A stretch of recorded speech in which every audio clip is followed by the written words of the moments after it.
Good morning. Today, Dr. Walensky will provide an update on the state of the pandemic. Dr. Fauci will provide an update on the latest science.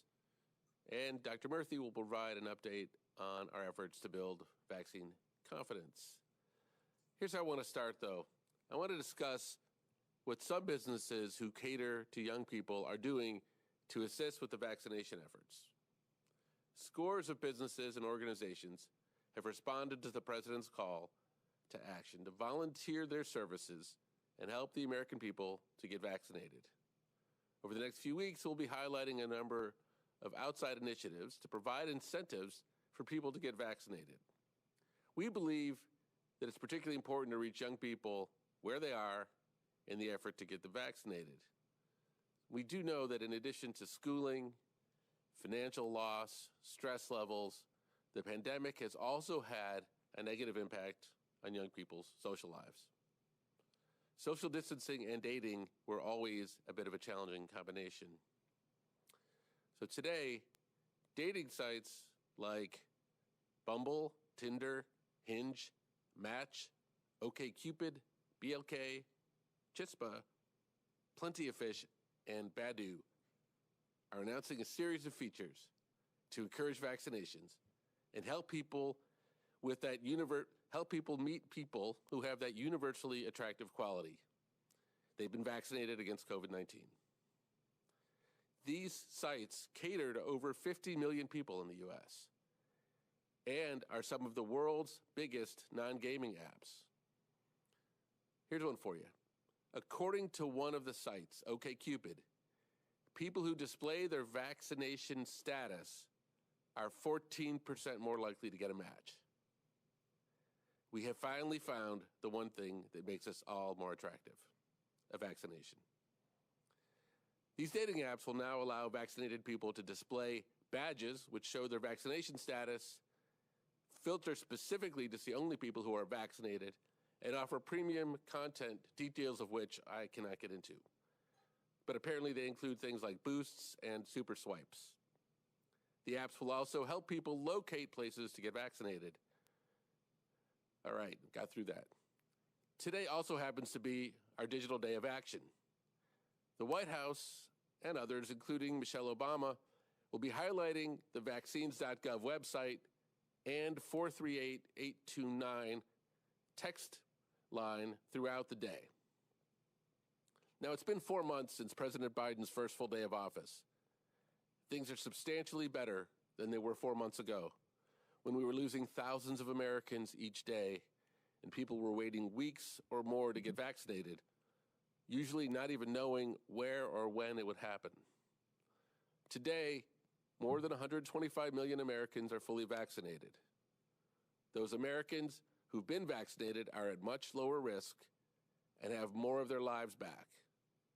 They're able to do most things mask-free and with less reason to socially distance. Tens of millions more, adding up to more than 60% of the adult population, are at least partially vaccinated. The impact has been everything we could have hoped for, given the power of vaccines.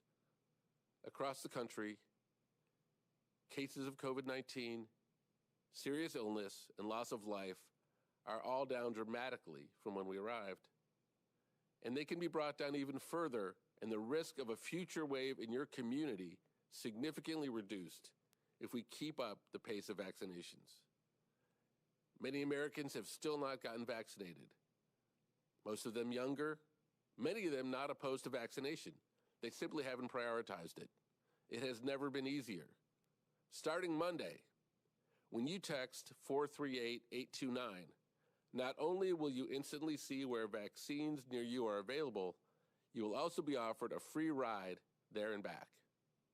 More employers are offering paid time off to get vaccinated, and as we discussed today, there are clear benefits to your social life.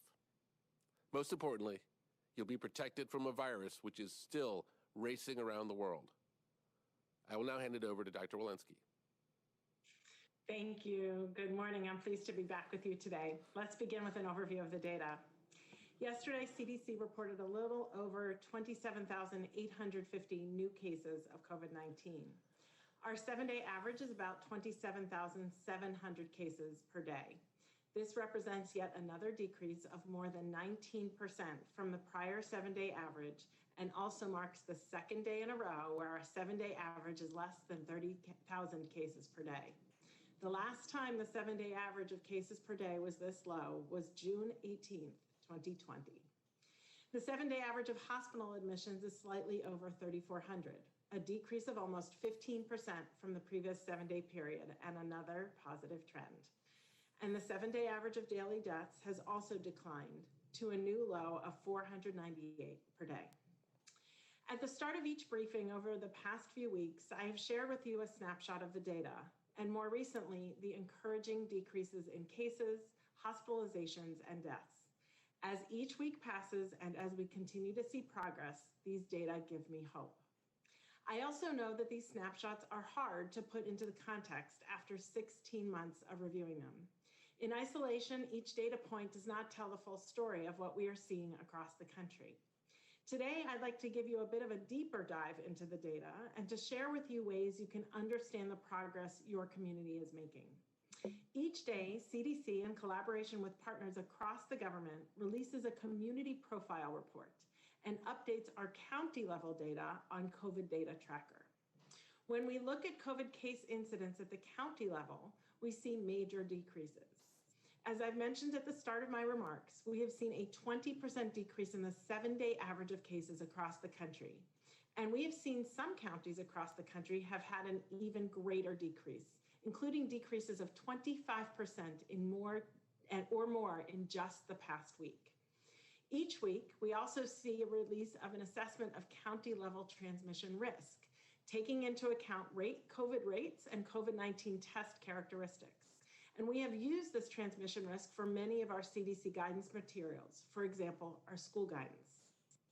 Importantly, over the past month, there has been a steady decline in the number of counties in the United States with a high risk of community transmission. And more counties are moving to low or moderate transmission categories. We now have 307 counties, or 10% of the entire US, in which we would characterize having low transmission.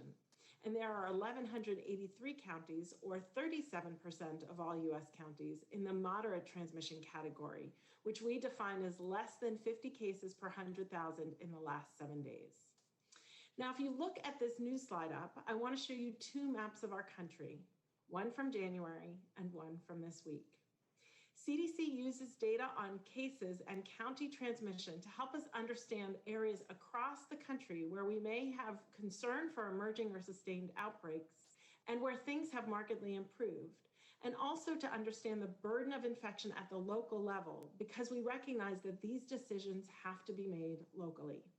When we look across the country, our areas of high or moderate burden, indicated by red and pink respectively, are shrinking.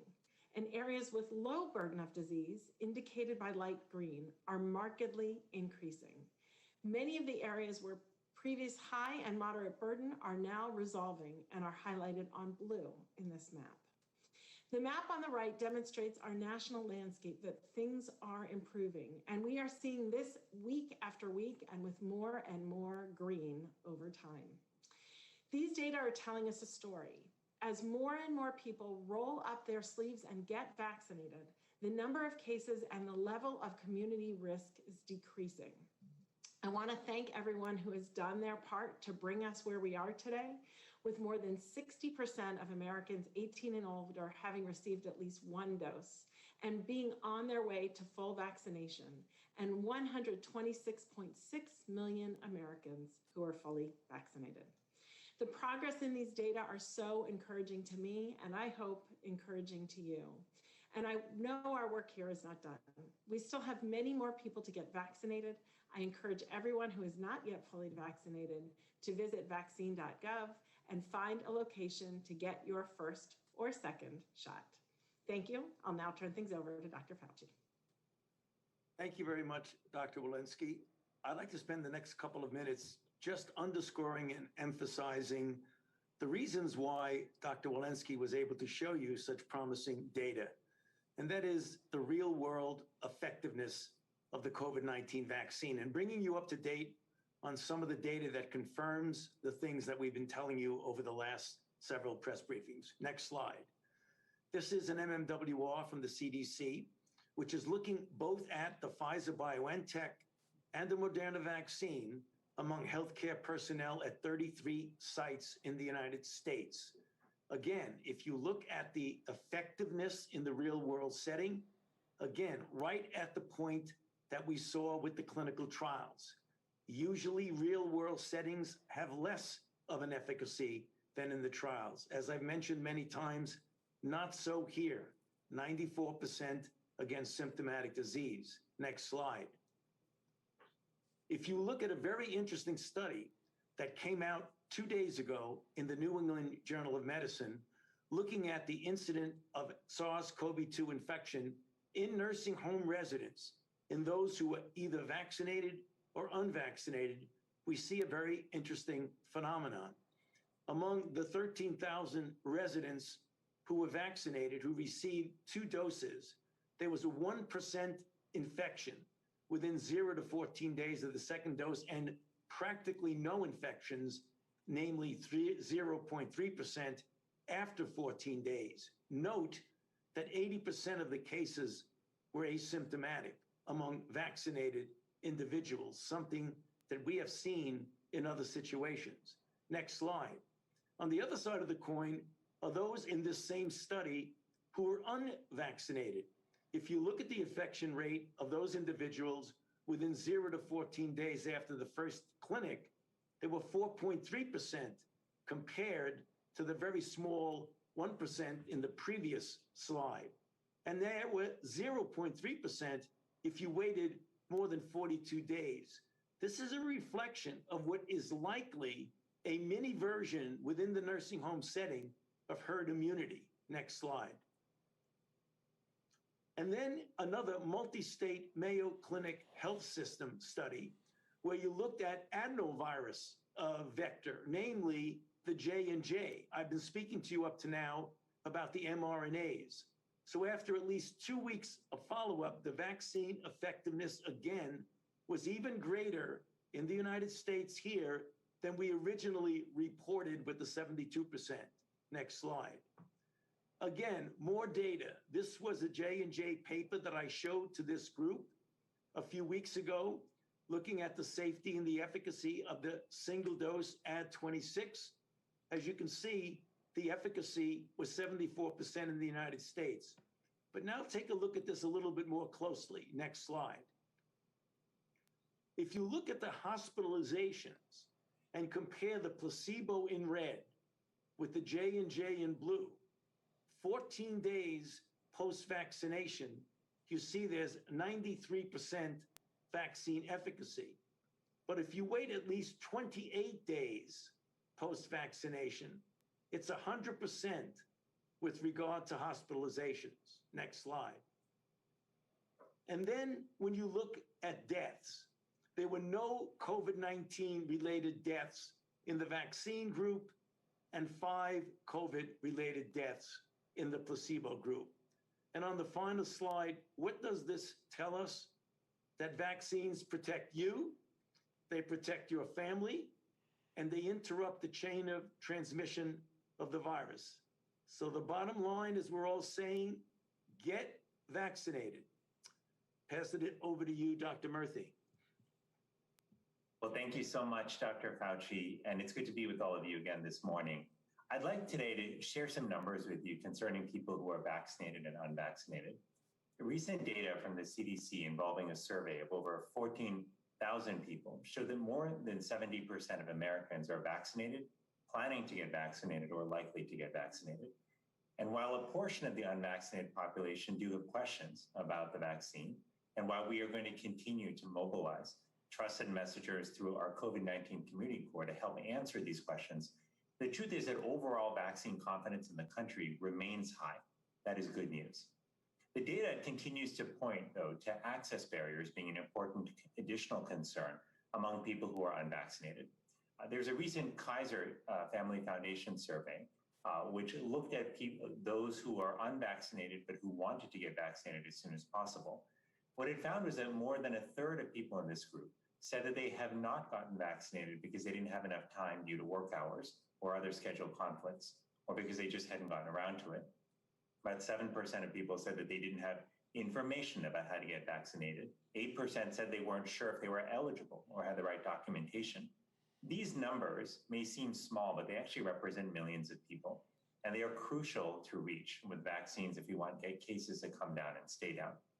Now, when we look at another part of the unvaccinated population, those who do not want to get vaccinated as soon as possible, it turns out here too, access is an issue. Among those who are employed, 28% say that they would be more likely to get vaccinated if they receive time off to receive and recover from the vaccine. Another 20% say they would be more likely if the shot was administered in their workplace. So employers not only have an opportunity to increase vaccination rates, but if you look at one more piece of data, it turns out that they can also help to close the equity gap in vaccinations.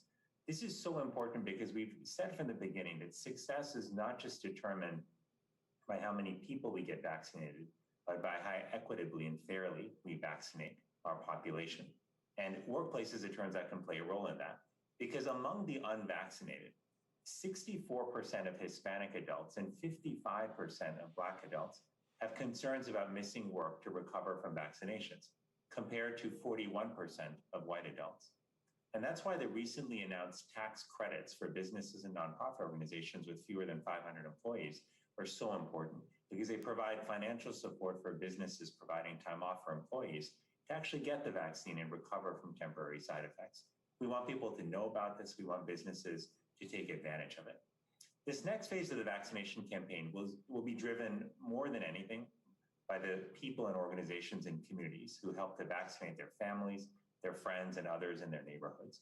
It's why we've been saying that addressing access, motivation, and vaccine confidence requires an all-hands-on-deck approach. But thankfully, people all across America are stepping up to meet this moment. Businesses like Joe's Kansas City Barbecue are giving workers time off if they get vaccinated, and the Phoenix Zoo is administering vaccines on site to visitors, volunteers, and employees. Young Invincibles, a young adult advocacy group and a member of our COVID-19 Community Corps, recently launched Don't Miss Out LA, a campaign that trains young people to spread the word about the vaccine on all fronts: peer-to-peer texting, phone banking, social media, QR code stickers placed in popular LA spots, and of course, the good old-fashioned in-person conversation. And Parents Together, another one of our COVID-19 Community Corps members, which is a parent-led and parent-powered organization which provides trusted information to families, they have engaged hundreds of thousands of parents online about their questions about vaccines, any concerns they may have, and stories about their vaccinations. So today, we are asking everyone to help spread the word about getting vaccinated as part of our digital day of action. And we are encouraging communities to visit vaccine.gov, to text their zip code to 438829, which spells GetVax, or to 822-862, which spells vacuna, and you can find available vaccines near you. So please reach out to your family and friends. Please share this with the members of your organization, whether it's your employees or your volunteers. Remind people the vaccine is free of charge. It's now easier to get than ever before. And remind people also that the vaccine remains our single best pathway out of the COVID-19 pandemic. Thank you so much, and I'll turn it back to Andy. Thank you, Dr. Murthy. Okay, we'll take some questions. Thanks, Andy, and happy Friday. Let's go to Victoria Knight at Kaiser. Hey, thanks for taking my question. My question is for Dr. Walensky. Will the CDC be updating their dashboard daily with state-by-state race and ethnicity data? And also, what is the CDC planning to do about the high percentage of missing data on race and ethnicity, which is close to about 40%? Thank you for that question, Victoria. We have been updating our website. I can't say that it's daily. I believe that it's weekly, and we actually have a new feature just in the last week looking at how we are doing for vaccine distribution in a two-week rolling basis. We are working actively with states, public health and localities to try and get more access to race and ethnicity data, and have actually made some progress in that regard, and we're continuing to do so. Next question.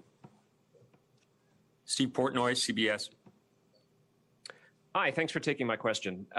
All of the data that the doctors have laid out this morning is extremely encouraging, but some people saw the crowd of close to 70 presumably fully vaccinated people in the East Room at the White House yesterday, and some said on social media that the sight made them nervous.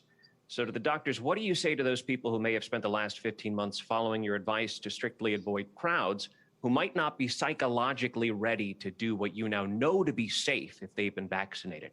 Dr. Fauci, are these lingering fears irrational? And to Dr. Walensky, what does it say about the response to the CDC's communications over the last week if people do continue to have that fear? Dr. Fauci, do you want to begin? Well, I would say that fears like that are not irrational. I mean, people, it's understandable when you're used to a certain type of behavior. And then when the science says that you can actually turn around that, as we've said with the recent CDC guidelines, that say we can feel comfortable that if you're fully vaccinated, that you are safe from being infected, be it outdoors or indoors. You can understand that when people have been following a certain trend for a considerable period of time, that it may take time for them to adjust. So I would not say that that's irrational. I'd say that's understandable. Dr. Walensky?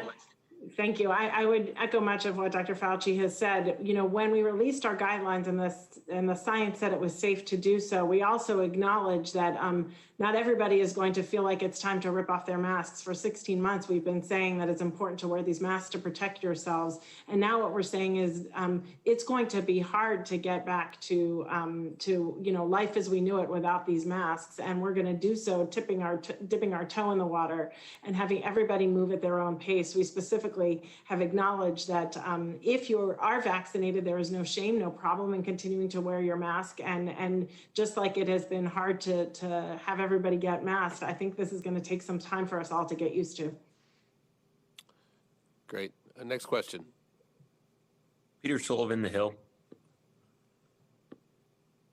Hi, thanks. I wanted to ask about the vaccine lottery incentive program. Some states have been doing. Ohio, New York, and Maryland all have lotteries or prize money you can be entered in if you vaccinate. I wonder if you kind of think that's a good idea, and have you been talking to states about that? Are you going to encourage more states to have these kind of lottery incentives?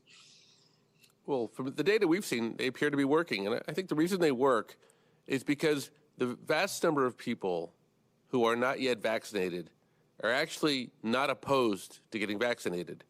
They're just not prioritizing it very high. There are other things going on in their lives. And so things that draw attention to it, like the lotteries in those states you mentioned, are not surprisingly very effective. And so we're enthusiastic. Next question. Jeremy Diamond, CNN. Hey, thanks for taking the question. I'm wondering, how do you all anticipate that declining deaths and cases will affect people's decision to get vaccinated, especially for those who are still on the fence?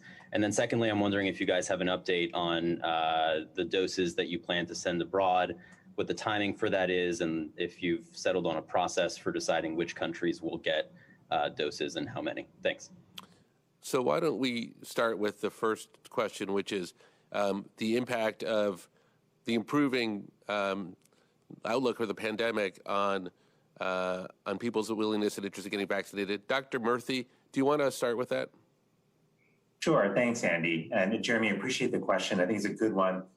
Look, it can be easy to look at the circumstances right now with all of the improvements Dr. Walensky laid out in cases, hospitalizations, deaths, and think we're out of this pandemic. We don't have to get vaccinated or take precautions anymore. But that would not be the right lesson to take. The right message, we believe, is that we are seeing improvements because people have in fact gotten vaccinated. And if we continue on this path, get more people vaccinated, we can sustain that decline in cases that we've seen and the decline in deaths and hospitalizations. But if we stop where we are right now, if people do not get fully vaccinated, the millions more out there who still need to, then we will still be at risk potentially for more infections in the future. And we want to protect everybody in our country from this virus. So that's why we will continue to emphasize that we should keep moving forward with vaccinations. Do not let your guard down, but be can be encouraged and cautiously optimistic that we are absolutely heading in the right direction. We can't take our foot off the accelerator. Yeah, there's good evidence. People don't feel at risk of dying of the measles, yet they still get their vaccination. So I think we just have a much more continued education of the public to do, and many, many more people will get vaccinated. Jeremy, your other question, which I think you ask frequently, is about the status of doses to other countries. To confirm that we have committed that before the 4th of July, and we are waiting on FDA approval, 80 million doses, which is 13% of all of the doses that have been procured in the U.S., are going to be sent overseas. That's in addition to the $4 billion commitment that we've led with COVAX.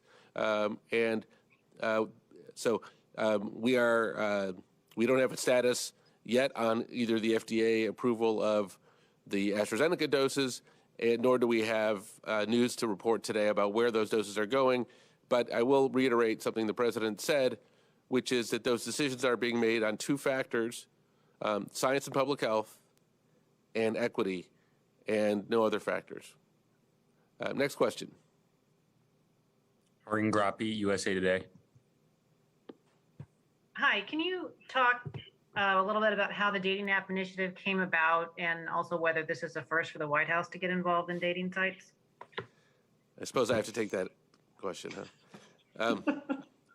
Well, all you, Andy. Thanks, everybody. As we